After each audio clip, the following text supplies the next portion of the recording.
Recording in progress. Yada Yahuwah. Shabbat Shalom. Shankwil Yah One Vision Ministry.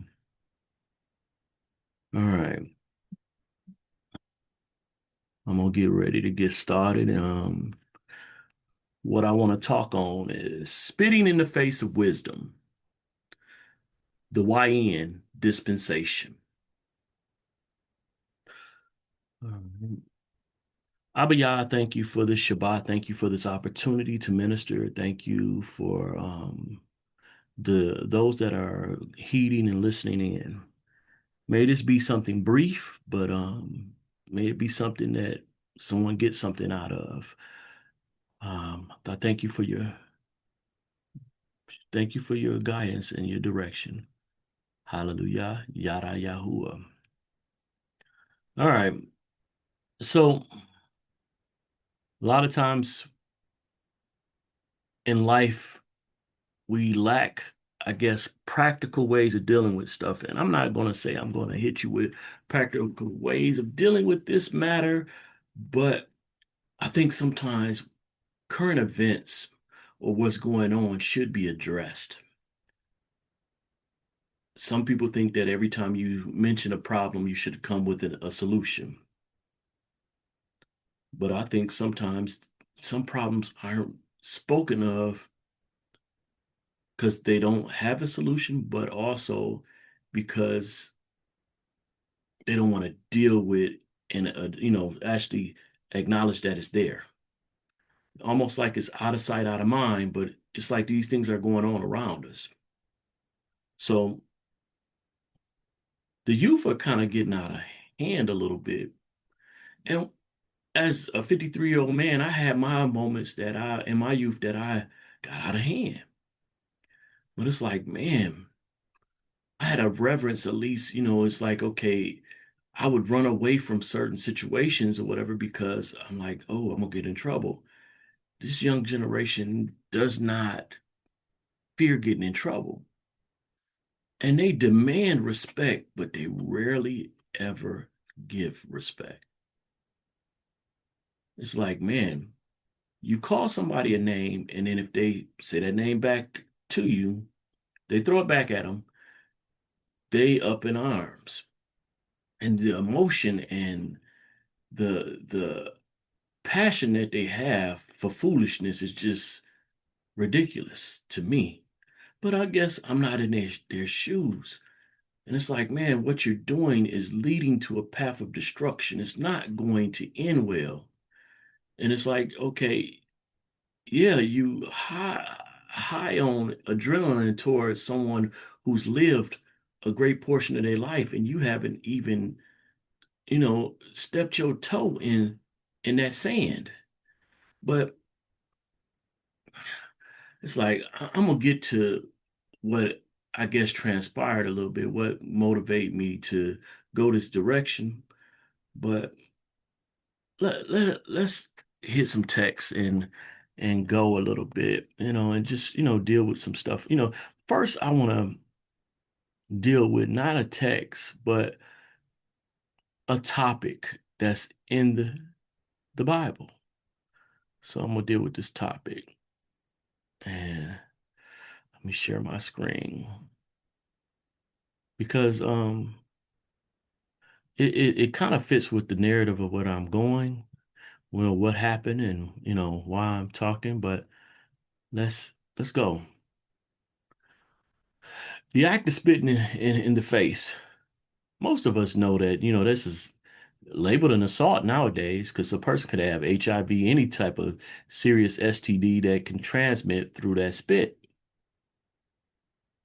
But in this topical encyclopedia that's dealing with the Bible, it says spitting in the face is an act of profound disrespect and humiliation in biblical times, often symbolizing contempt, disgrace, or rejection. This gesture is mentioned in several instances throughout the Bible, reflecting its cultural and religious significance. Excuse me. I'm going to read just two lines maybe here. Old Testament context. In the Old Testament, spitting in someone's face was considered a severe insult. It was a public demonstration of disdain, and it was often associated with shame and dishonor. Now, let me move forward. This is not really in full context, but it's kind of a witness, I guess.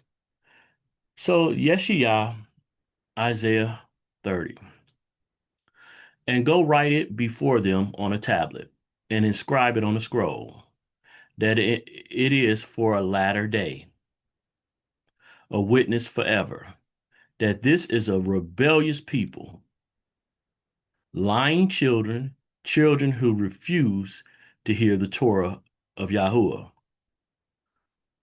who say to the seers, to the prophets, do not see, and to the prophets, do not prophesy to us what is right. Speak to us what is smooth, prophesy deceits.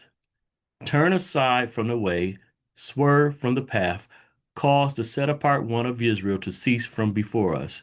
Therefore, thus said the set apart one of Israel, because you despise his word and trust in oppression and perverseness and rely on them. Therefore, this crookedness is to you like a breach ready to fall, a bulge in a high wall, whose breaking comes suddenly, swiftly. They don't want the law. They don't want order. And so everything that comes with that is on their heads. All right. This one verse right here is very important to me. It showed me, when I read this long time ago, it's like, man, this is this generation. This YN generation fits this so well to me. Second Esdras 5:8. This is something that's basically, I guess you can consider an apocryphal book, but check it out. There shall be a confusion also in many places, and the fire shall be oft sent out again, and the wild beasts shall change their places, and the menstruous women shall bring forth monsters. Menstruous women shall bring forth monsters. These YNs are monsters, in my opinion. Monsters. I'm gonna stop my screen for a second. And, just so off my topic of what happened with me, you know, Flint, Michigan just had an 810 day. And so you had a lot of older as well as younger folks in our downtown area. Amazingly, Flint, the city, knew all this was going on, and they decided not really to have a high police presence. They had police in vehicles, but none really on feet.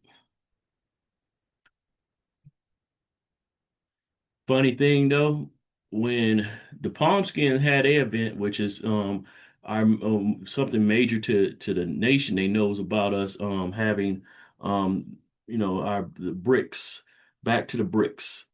They have a lot of old cars riding, and it's amazing to me that to secure that, they actually got snipers on roofs downtown. There's videos of it, and I'm like, wow, snipers. See, they want to protect the palm skiing event, something that's, basically nationally known too. They're gonna have a high security presence on that. But the other thing, they basically they knew that it was gonna be a lot of young folks downtown. And sadly, even one young lady lost her life.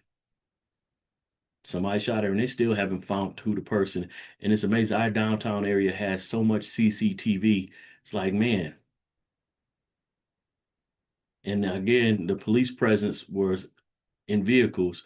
But now for the back to bricks, you see a whole bunch of them. It's a lot of videos of them on feet, sometimes in packs of four or more.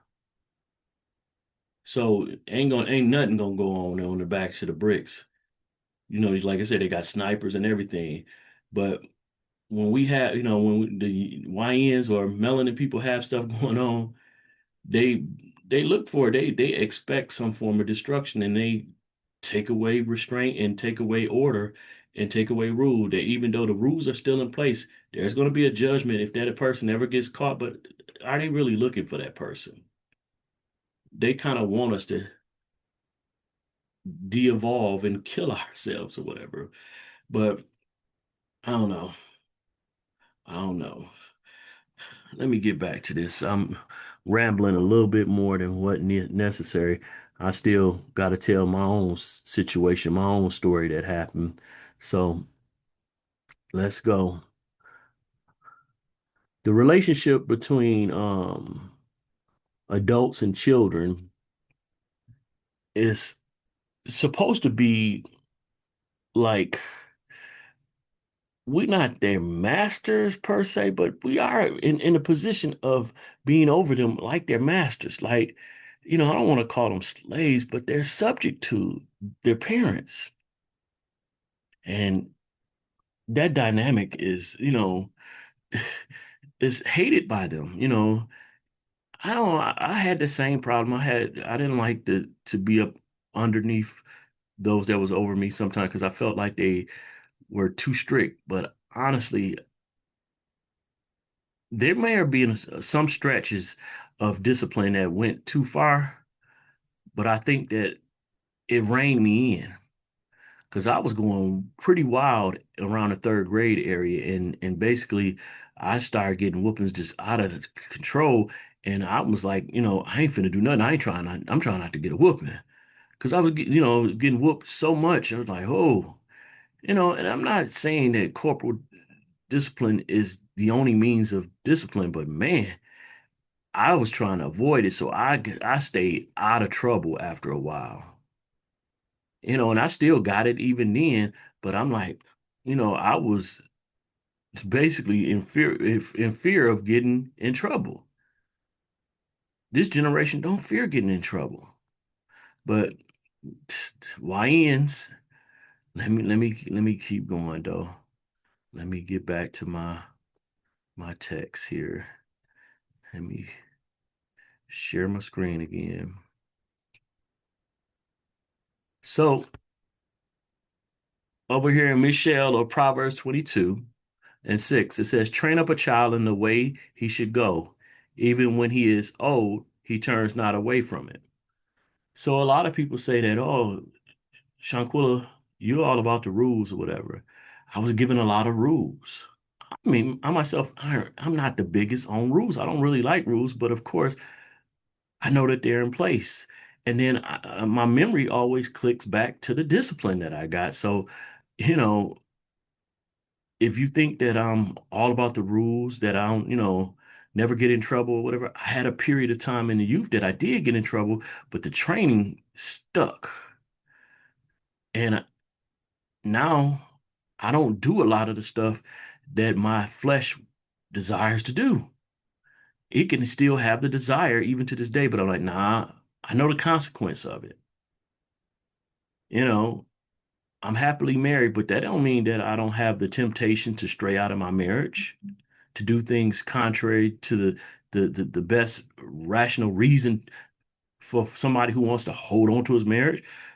But I'm like, the consequences ain't worth that moment of so-called pleasure or whatever. I'm like, nah, I love my wife, but that don't mean that I have not viewed other women and like, oh, but I make the conscious decision to say, nah, that's not worth it.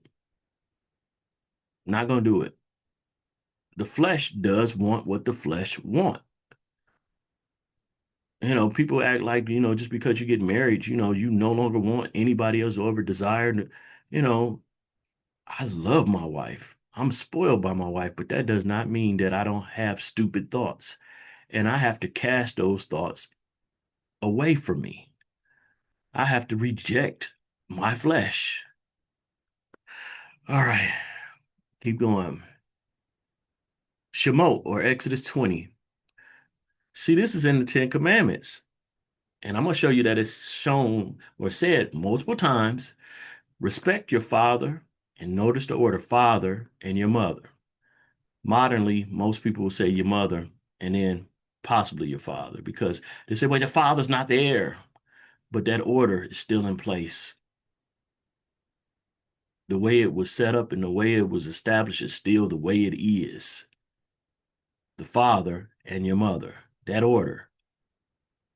So that your days are prolonged upon the soil which Yahuwah, your Elohim, is giving you. It alludes to disrespect towards your father and mother can shorten your lifespan. YNs, your disrespect towards authority can shorten your lifespan.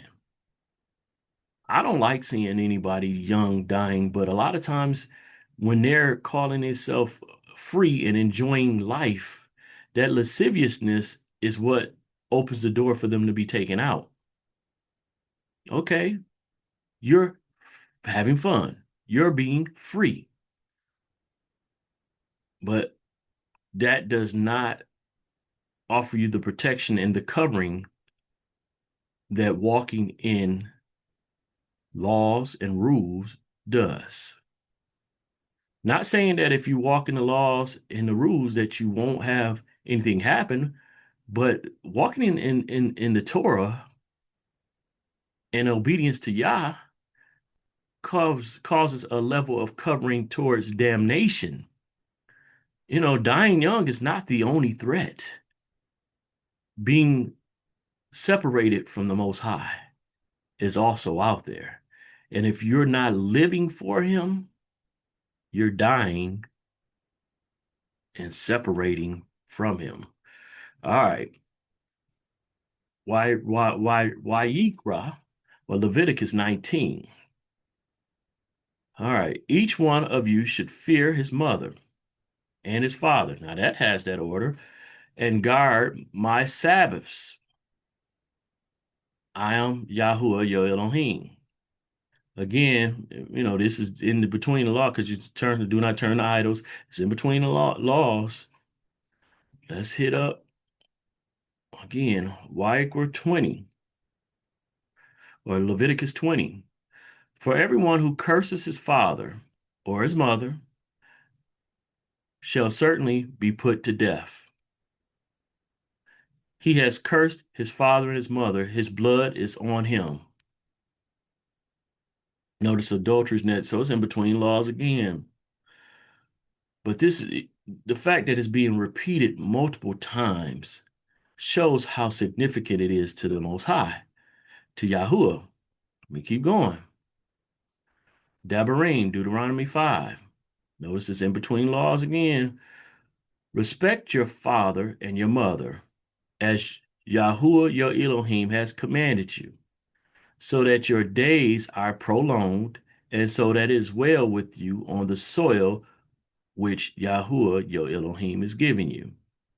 You do not murder. Yeah. A lot of people trying to say you should not kill, but it's murder. You know, when you're killing animals for food, that's just. There's nothing evil about that. People act like when you unpluck a fruit or a vegetable, that's not unaliving that fruit or vegetable. It's no longer connected to its lifeline. I'm like, so something has to die for what's living to keep living. It just that way. It may not be an animal, but the fruit or the vegetable is dying too. But anyway, let me ramble. All right. Now this right here is interesting. I want y'all to check this out. Malachim Bet, 2 Kings 2. And the men of the city said to Elijah, look, the site of the city is good, as the master sees, but the water are spoiled and the soil barren. Now, this is not the emphasis of what I'm going, but it's going to switch over. I didn't want to chop it in between. So, and it says, and he said, bring me a new bowl and put salt in it. And they brought it to him, and he went out to the source of the water and threw salt in there and said, thus says Yahuwah, I have healed this water. No longer shall death or barrenness come from it. So this prophet is doing his daily work, doing something for the people. And the waters were healed to this day according to the word of Elijah, which he spoke. But check it out. In the process of him doing what he do as a prophet, and he went up from there to Bethel, and as he was going up the way, some youths, some YNs, because no matter what people want to say, Israelites of back days and Israelites today was dealing with some of the same issues. Some youths came from the city and mocked him, spoke against him. Come on now, those listening here, you tell me you haven't dealt with some YNs mocking you. And if you see, let me stop my screen and then come back in. I'm bald head. YNs like mocking my bald head. I'm a security guard, so I done get called the bald head security guard so many times by these young folks. But they mocked him and said, "Go up, bald head. Go up, bald head." And he turned around and looked at them and pronounced a curse on them in the name of Yahuwah. This prophet ordained and given his authority by Yahuwah pronounced a curse on them for mocking him.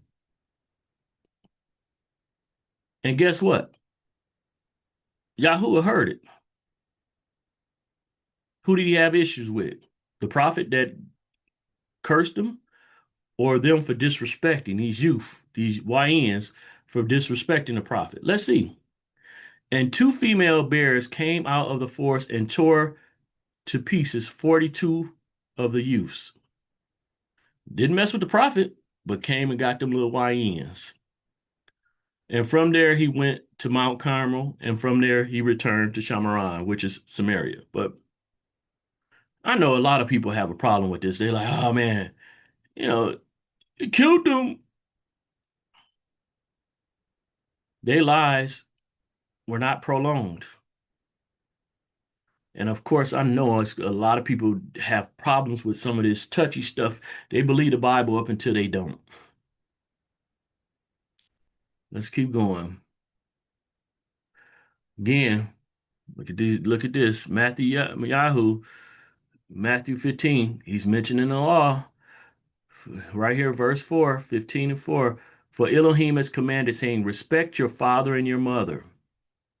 And he who curses father and mother, let him be put to death.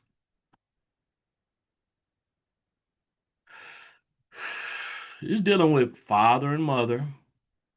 But again, that previous verse I showed you, the prophet, the authority of that day, the authority by Yah standard, not by man standard, by Yah standard, was being mocked by children. And what was their result? Death. Their lives weren't prolonged. Death. Keep going. All right. Ephesians 6. Children, obey your parents in the master, for this is right. That in the master is key. Some of these parents be having their kids do wicked stuff or whatever. Should they obey that? Is that honoring them, doing stuff, Some parents, I've heard of parents having their children sell drugs, have their children stealing. You know, come on. I know I've known some boosters that would have their children out there boosting. If you don't know what boosting is stealing clothes, stealing shoes, stealing stuff. But no, children, obey your parents in the master, for this is right. Respect your father and mother, which is the first command with promise. Because a curse will fall upon you if you don't. Just like that curse fell upon them children who them young YNs that spoke against the life, in order that it might be well with you and you might live long on the earth. And you fathers, come on, men, I even have to speak to myself. Do not provoke your children, but bring them up in the instruction and admonition of the master. So I'm gonna use a principle of this, the practicality of this, and say, come on, old folks, don't be provoking these YNs. You know these are monstrous monsters out here. So don't provoke them.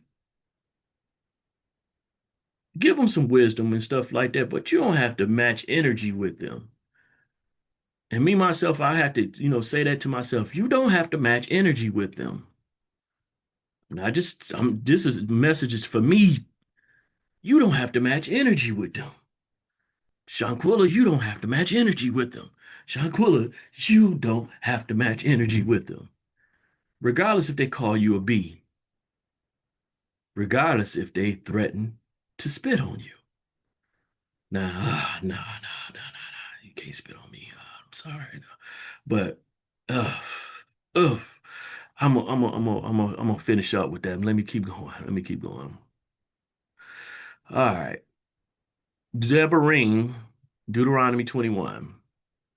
When a man has a wayward or basically disruptive or a YN, like it's a wayward and rebellious son who is not listening to the voice of his father or the voice of his mother, and who, when they have disciplined him, does not listen to them, then his father and his mother shall take hold of him and bring him out to the elders of his city, to the gate of his city, and shall say to the elders of his city, this son of ours is wayward and rebellious, and he is not listening to our voice. He is a glutton and a drunkard. Whew! See the results. Then all the men of his city shall stone him to death with stones. Thus you shall purge the evil from your midst, and let all Israel hear and fear. Let me come up out of here for a minute.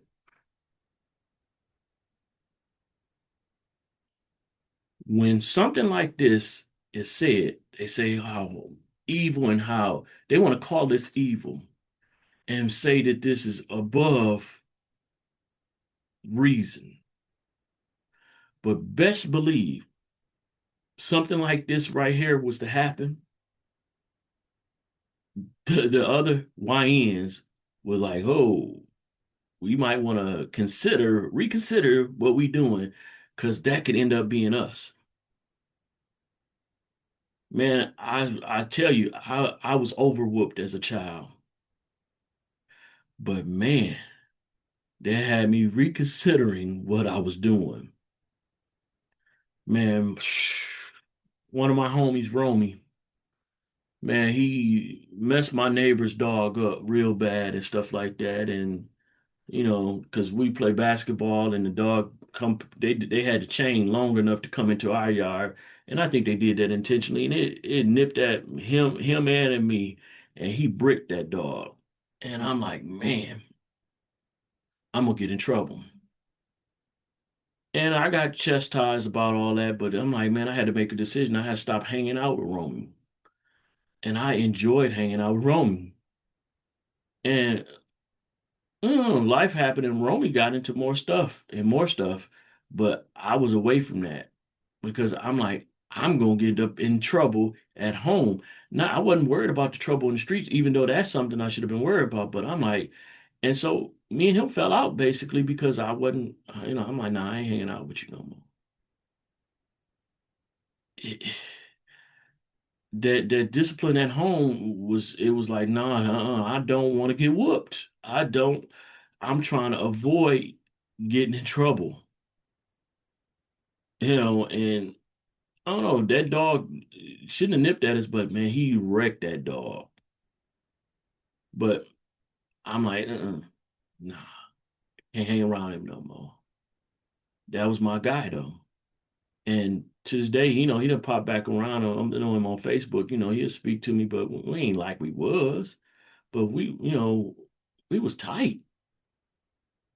But yeah, let me let me get back to where I was. All right. All right. So let's go to the next text. Oh, hmm. No, I guess now's about the time I tell my story. Let me come out of here. Let me tell my story. So most people know I'm security, but I work with youth. And I don't know, it probably shouldn't be telling this story, but I'm gonna tell it anyway. And I ain't gonna tell all of it, but I'm gonna give the gist of it.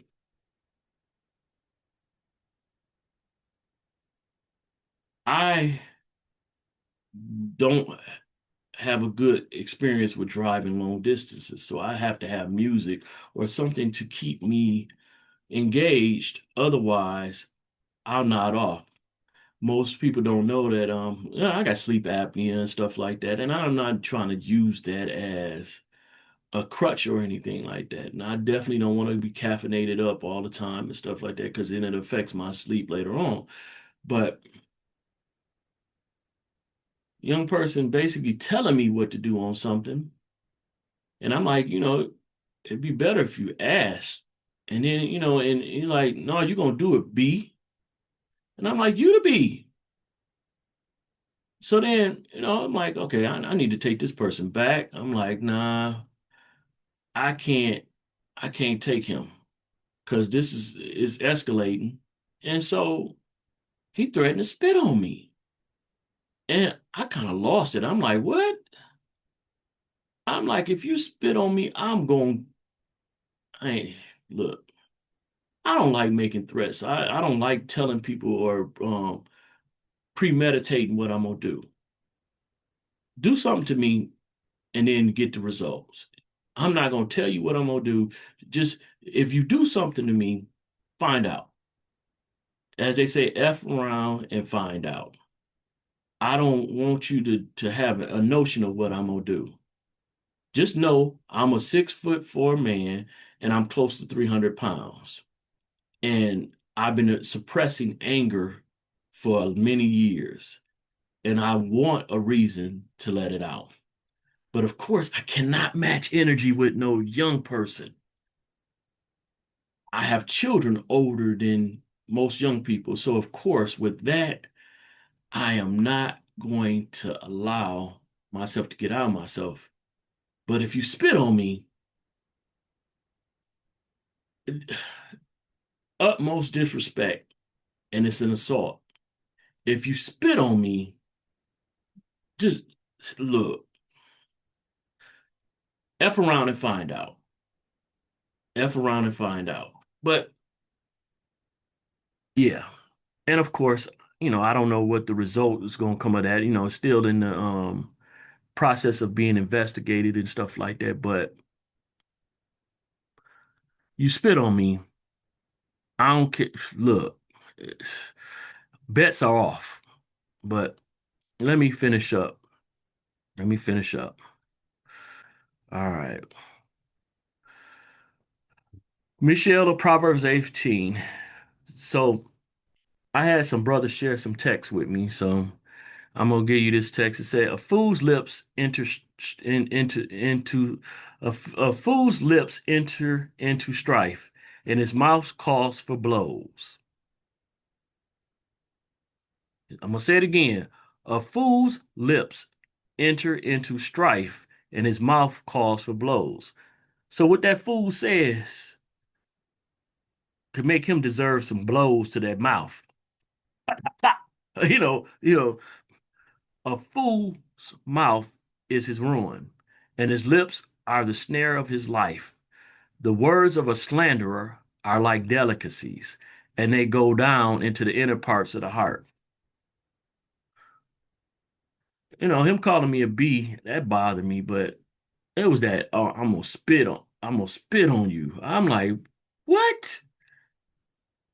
YN, boy, boy, man, I came up out of my flesh for a minute. But then I had to just turn myself forward, and I'm like, let him do whatever. You know, reminds me of situation. I gotta talk. Man, I was over the media department at a ministry, and this young man that I call myself guiding, I don't like the term mentoring. He's like, man, I feel like punching you. And so he behind me. He's like, I'll punch you in the back of the head. And I'm like, man, if I get into a fight with this young person in this ministry, I'm gonna be the one looked down at. And I'm like, okay. Started back working, and I was like, hit me then. Do what you want to. And I'm like, if you knock me out, of course, everybody gonna find out about it or whatever. And it ain't gonna be on me. If he hit me from the back and I get up and whoop his tail, I'm gonna be within reason. I'm like, so go ahead, do it, do your worst. And I wanted him to hit me because I had at that time I had just got through healing up from my Achilles, and I was angry at the world at that time because so many people had basically forsaken me. People I helped out, nobody to look. I didn't have no visitors really, maybe two or three visitors out of all these people that I helped and been friends to, and nobody really came checked on me. My money was tight. People I didn't help. I'm like, so, and I had helped this young man out. I'm like, okay, hit me. I wanted to stomp the living life, but thankful y'all didn't let that happen and it didn't go there. Because, you know, you could end up responding to something and end up in jail, even though you ain't the one that started the situation. But okay, yeah, let me get back. You know, that energy, that passion, boy. All right, let me see. Bimit Bar or Numbers 12. Check this out. I'm gonna tell the story a little bit. You had Moses dealing with his brother and his sister. They spoke out about his marriage they said, an Ethiopian woman, and they, just challenging him in his leadership position. Aaron didn't really get dealt with, but his sister, oh my goodness, she got dealt with. She got turned almost leprous and had to be set outside the camp. So check this out. It says, and Yahuwah said to Moshe, if her father has had but spit in her face, would she not be ashamed 7 days? So she was basically made leprous and sat outside the camp for 7 days. So if her father had spit in her face, which is a shameful thing, she would be, dealing with shame for at least 7 days. Let her be shut outside the camp 7 days, and after that, let her be readmitted. Spitting in the face is shameful. No, she didn't get spit in her face, but the leprosy was viewed and given similarity or parallel towards that. So it was comparable. It was very shameful. All right. Devarim or Deuteronomy 25. Check this out. I'm gonna give us another scenario. The vow of the brother. Basically, when a man's married to a woman, he got his resources from his fathers, so he has wealth. That man has not had an heir, a child. He dies. His brother, having a wife or not, is responsible or supposed to marry his deceased brother's wife. It's an act of polygyny by the law because it's to retain the wealth of that family. So he's supposed to marry her so that wealth does not go to her marrying somebody else and the wealth leaves their family and goes to another family. This is supposed to happen by the law. A lot of people are against polygyny, but this is something with that. But anyway, that's not the focus. If the brother denies and rejects doing this law, this is what's supposed to happen. Then his brother's wife shall come to him in the presence of the elders. This is the widow. and remove his sandal from his foot. She's supposed to take his sandal off his foot and shall spit in his face. This is in front of the elders. And answer and say, thus is done to the man who does not build up his brother's house. And it says, in Israel, his name shall be called the house of him who had his sandal removed. But it wasn't just his sandal removed. She was supposed to spit in his face. So just like we just talked about that shame for 7 days, if a father spit, he would have that shame and he got his sandal removed. This was highly, highly, highly disrespectful towards a person. Look, being spit in the face is almost ultimate disrespect. You worthy of my spit, and not spit that's used as medicine or whatever, like I ain't talking about the spit in the mud that Yahoo should use or whatever, that was to do a miracle. No, this is meant to disrespect a person. This is intentionally disregarding the person altogether. You ain't nothing. Basically, it's telling you I'm gonna spit on you. When you spit, you spitting out something that you disregard. You spit out a booger or you spit out food that you don't want. It's disregarded. So you spitting on a person. It's like, man, but man, these YNs, they don't care about your age. They don't care about your wisdom. They spit on that. This dispensation of youth, it's a lot of them. They go against all of the rationale and reason. I'm like, it'd be 100 degrees out, and you see them in coats, hoodies,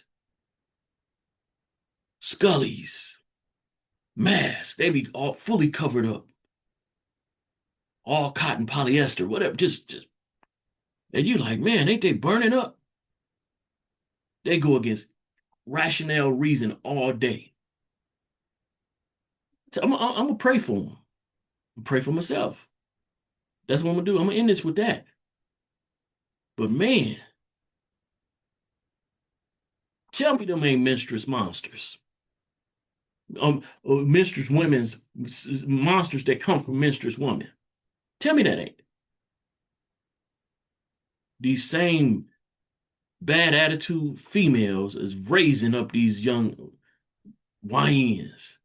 And it ain't all they fault. Because these daddies, get in there.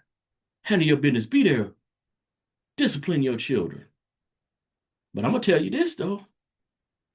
Even when some fathers are there and you too hard on them, mamas don't allow the man to be hard on them because this world is hard. Gotta be hard on a young man to let him know, I love you, but I'm gonna be hard on you because I'm not gonna kill you, but this world will. I got one son, one biological son. See, I had a stepson in my first marriage, but I was disowned on that situation. I was told I was too hard, just trying to make a man out of him. Was nowhere near as hard on my stepson, who don't claim it, whatever, or my son as was done to me. But I had to show them some structure and some rules. Was trying not to do to them what it was done to me, but still being firm. And you too hard on them. And I'm like, when stuff start happening, it would be amazing. The same person that you say too hard on, you calling me to correct, to discipline. But then you also calling CPS on me when I do it on my own. But when you want me to do it, it's okay. Well, he did this, but he didn't do it with me.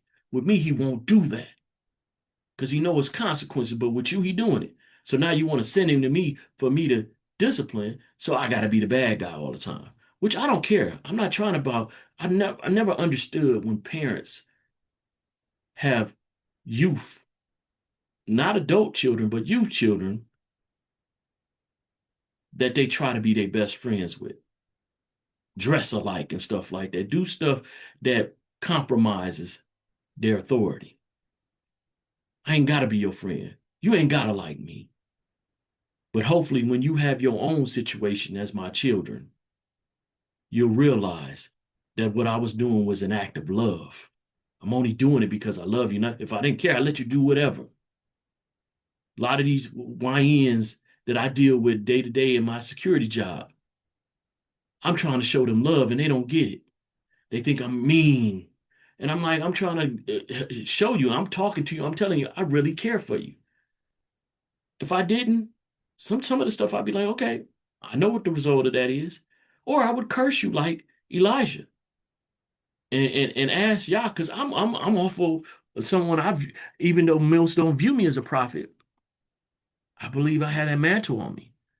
I could speak on them a curse, but I don't want no bears to come out and kill them. I want them to have a chance to live. Because again, I remember me. I remember me as a young person when I did stuff. Yeah, I curved it because I started getting beat, but I was hanging out with my boy Rome. I was doing stuff. Yeah, me and Romy did a lot of stuff. You know, I didn't get real bad, but other stuff, I did stuff. I did stuff with Rink. Uh, I did stuff with a lot of different people. You know, when I got young, to become a young adult, I did a lot of stuff. Me and Dre did stuff. Me and Hiawatha did stuff. Me and Hiawatha did a lot of stuff. You know, me and my cousin Dirty did some stuff. I've done some stuff in my past that I'm not proud of. I can smile about it and you say, hey, you starting to seem like you're proud. No, I don't want that repeated from my children. No, no, no, don't want you doing that. So, no, I'm not talking about it like, it's like some of the stuff is past the statute of limitations. Thank you. But, Abba Yah, I thank you that you see these fatherless youth. You see these fathers that are not allowed to be fathers of these youth. You see these mothers that are struggling. Excuse me. I want to give encouragement. I want us to not give up on patience, remembering the patience that was given to us, not matching energy with these young folks. I would pray that they stop saying things that push people's buttons. Me, myself, I was triggered. Let me remove my triggers. Let all the adults that I know that are in authority over these young folks remove their triggers so that they cannot be pushed. Them buttons can't be pushed. That we're able to come with some level of compassion towards these young folks. Still be firm as we need to be, but do it without matching the energy and the level so that we can speak to them calmly. Even at times explaining what's going forth. I know that I was raised in a situation where, they told me they shouldn't have to explain nothing, just do it. But let us come up out of that just do it mindset and be willing to maybe not in a time of conflict explain it, but later on give them some clarity. So maybe that seed of clarity can hit down deep and take root. And now that they can calmly address that reasoning that's given to them, they can make a better decision the next time. I thank you that some of these YNs will become older, responsible adults and let them have remembrance of the times that they strived against reason, that they strived against authority, so that as they raise up their children, they take in consideration what they've done so that they will not kill off their own youth, but give them the rationale and reason to grow and take root of training that will help them live long lives. Let these generation of young ends become young men and be trained up in the way that they should go and let them not depart from it. I thank you, Yah. I thank you. Whatever the result happens on my investigation, let it be. So be it. Let me be honest to you and honest to me always. And let those that are yours represent you at work, in home, in life in general. Hallelujah. Yada Yahuwah. Shabbat Shalom. Yeah. That spitting in the face though, that's a stretch though. That's a hard one. I don't. Oh, let's say, hey, try. I don't say the J, but try Yeshua. Don't try me. All right, Shabbat Shalom. Yada Yahuwah.